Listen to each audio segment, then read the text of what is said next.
ஏம்மா எப்படி இருக்குது? சூப்பராக இருக்குதுமா. அனைவருக்கும் வணக்கங்க. இன்றைக்கி என்ன பார்க்க போகிறோம்னா தக்காளி பஜ்ஜிங்க. இந்த தக்காளி பஜ்ஜி வச்சிட்டோம்னா வீட்டில் சாப்பாடே மீதமாகாதுங்க. அந்த அளவுக்கு இந்த பஜ்ஜி நல்லா டேஸ்ட்டாக இருக்குங்க. வாங்க அது எப்படி செய்யலான்னு பார்க்கலாம். ஒரு மண் பாத்திரம் ஒன்று அடுப்பில் வச்சுட்டுங்க, தேங்காய் எண்ணெய் சேர்த்திக்கிறேங்க. ஒரு 3 ஸ்பூன் தேங்காய் எண்ணெய் சேர்த்திருக்கிறேங்க. எண்ணெய் காஞ்சதுக்கப்புறங்க கடுகு ஒரு 1/4 டீஸ்பூன் போடுறேங்க. கடுகு வெடித்ததுக்கப்புறம் 1 ஸ்பூன் உளுந்து பருப்பு, 1 ஸ்பூன் கடலைப்பருப்பு சேர்த்திக்கிறேங்க. கடலைப்பருப்பு உளுந்து பருப்பு செவந்து வந்ததுக்கப்புறங்க ஒரு 10 பல் பூண்டு பொடியாக கட் பண்ணி இருக்கிறேங்க. 1/2 இன்ச் அளவு இஞ்சி பொடியாக கட் பண்ணி சேர்த்திருக்கிறேங்க. ஒரு பெரிய வெங்காயம் பொடியாக கட் பண்ணி சேர்த்திருக்கிறேங்க. 3 பச்சை மிளகா 2 கீரி போட்டிருக்கிறேன். கருவேப்பிலை தழை ஒரு கொத்துங்க. நல்லா அதை அந்த எண்ணெயிலேயே நல்லா வணக்கி எடுத்துட்டுங்க. வெங்காயம் மிளகாயெல்லாம் நல்லா செவந்து வரணுங்க. அந்த அளவுக்கு வணக்கி எடுத்துட்டு அது கூட 8 தக்காளி பழம் சேர்த்திருக்கிறேங்க. நான் பொடியாக கட் பண்ணி தக்காளி பழத்தை சேர்த்திட்டுங்க.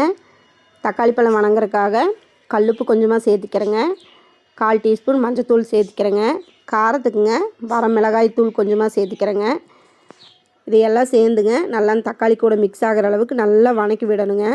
நல்லா வணக்கி விட்டுட்டுங்க ஒரு 5 நிமிஷம் மூடி போட்டு வேகறதுக்கு விடலாங்க. ஒரு 5 நிமிஷம் கழித்து பார்த்தோம்னாங்க நல்லா அந்த தக்காளியில் இருக்கிற சாரெல்லாம் வந்து நல்லா தக்காளி மசிஞ்சு வந்துருங்க. இந்த டைமில் நல்லா கலக்கி விட்டுங்க. தக்காளி நல்லா மசிச்சு விட்டு மறுபடியும் ஒரு 5 நிமிஷம் அதை மூடி போட்டுங்க வேகறதுக்கு விடலாங்க. இப்போ தக்காளி பஜ்ஜி நல்லா சுத்தமாக தக்காளியவே காணுங்க. நல்லா மசிஞ்சு அந்த சாரெல்லாம் வந்துருச்சுங்க. இந்த டைமில் கலக்கி விட்டுங்க 1/4 மூடி தேங்காய் பூ சேர்த்திக்கலாங்க.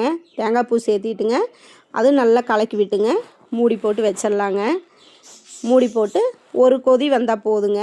இந்த தேங்காய் பூ பச்சை வாசம் போகிற அளவுக்கு நல்லா ஒரு கொதி வந்ததுக்கப்புறங்க நல்லா அதை கலக்கி விட்டு எடுத்து பரிமாறலாங்க சூடாக சாதத்துக்கு.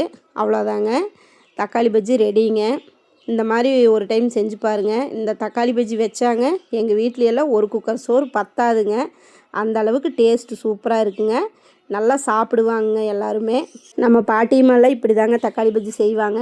செஞ்சு நல்லா சுடு சாப்பாட்டில் போட்டு நல்லா பிணைஞ்சு உருண்டை பிடிச்சி கொடுப்பாங்க. செம்ம டேஸ்ட்டாக இருக்குங்க. அது மாதிரி தான் இப்போ நான் செஞ்சுருக்கிறேங்க. நீங்களும் கண்டிப்பாக இந்த மாதிரி ட்ரை பண்ணி பாருங்கள். உங்கள் குழந்தைகளும் சூப்பராக சாப்பிடுவாங்க. நல்லா டேஸ்ட்டாகவும் இருக்குங்க. இந்த வீடியோ உங்களுக்கு பிடிச்சிருந்தா நம்ம சேனலை சப்ஸ்கிரைப் பண்ணுங்கள், லைக் அண்ட் ஷேர் பண்ணுங்கள். தேங்க்யூ.